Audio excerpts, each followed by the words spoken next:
Bonjour à tous et bienvenue dans cette vidéo sur les transformations physiques dans laquelle je vais présenter l'étude d'une transformation physique.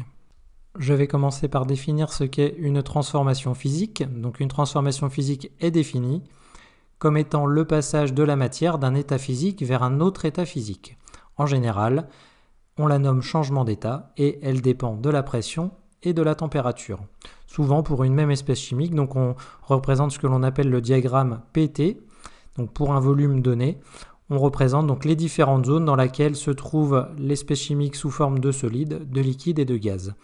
La limite entre un solide et un liquide, entre deux états physiques, sera matérialisée par une ligne, comme par exemple ici. Donc classiquement, on a donc trois états. Le premier état ici, c'est le solide, donc à pression élevée et à température faible, on est en présence d'un solide. Ensuite, le liquide, quand la pression et la température sont élevées, on a un liquide. Si par contre la pression est faible, on est en présence d'un gaz.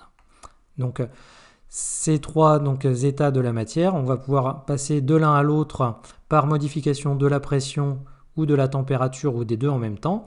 Et donc on a des changements d'état. Donc ici, dans un sens ou dans l'autre, et avec les autres états physiques également.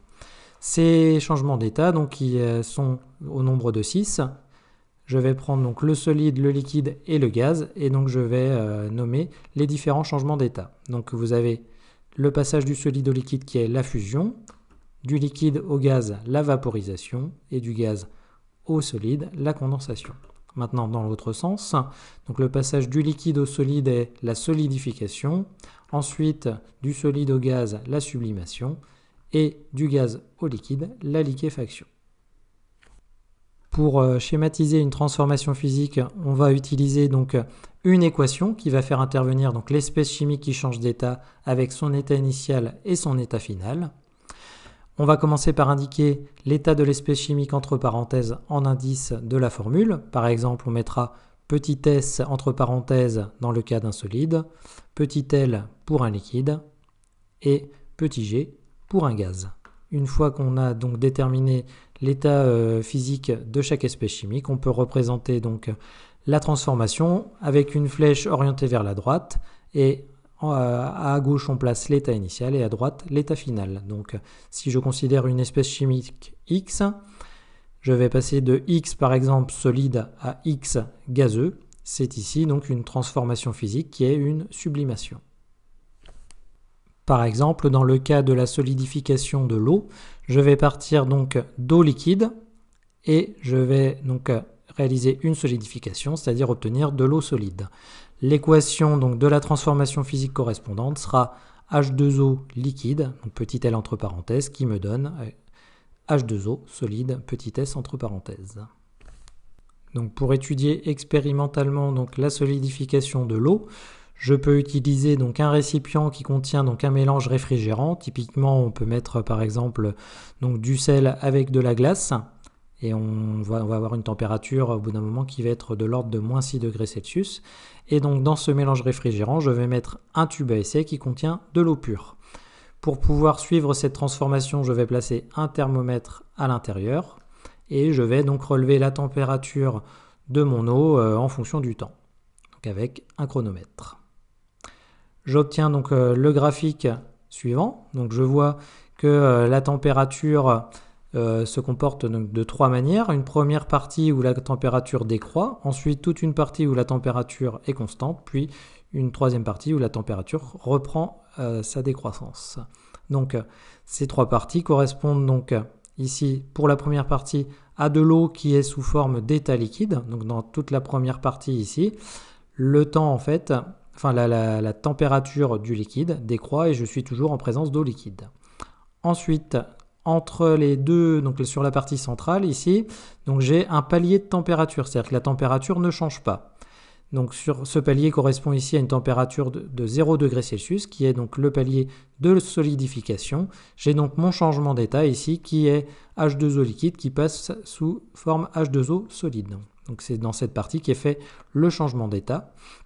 Et la température ici de solidification est de 0 degré Celsius et je suis en présence à la fois de liquide et de solide. Donc le premier pointillé ici correspond au moment où j'ai le premier cristal de solide qui apparaît, et la deuxième limite correspond au moment où j'ai la dernière molécule d'eau qui passe à l'état solide. Et une fois donc toute l'eau solidifiée, la température redécroît, je suis cette fois en présence d'un solide uniquement, et donc sa température diminue. À partir de cet exemple, donc, on va pouvoir décrire quelques propriétés d'une transformation physique et donc d'un changement d'état.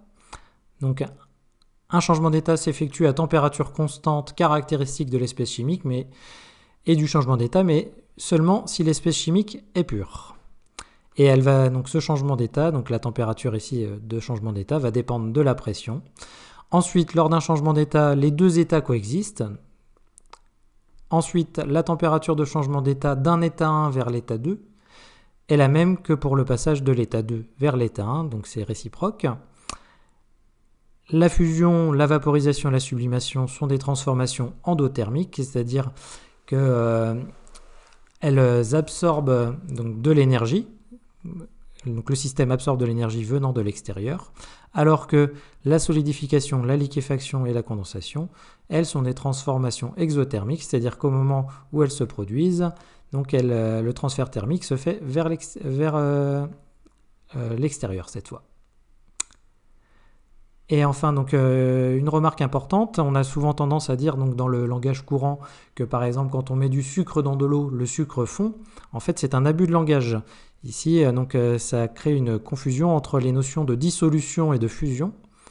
Donc, il ne faut pas confondre donc, la fusion d'un solide, donc, dans ce cas-là, on dit que le solide fond, et la dissolution d'un solide dans un solvant, donc, où ici le solide ne fond pas, mais il se dissout dans le solvant. Par exemple, si je reste sur mon exemple du sucre, la fusion donc, du sucre correspond au passage sous forme de caramel. Donc, le sucre devient liquide et on forme du caramel, alors que quand on le mélange dans l'eau, on crée donc une solution sucrée et donc il y a dissolution du sucre dans l'eau.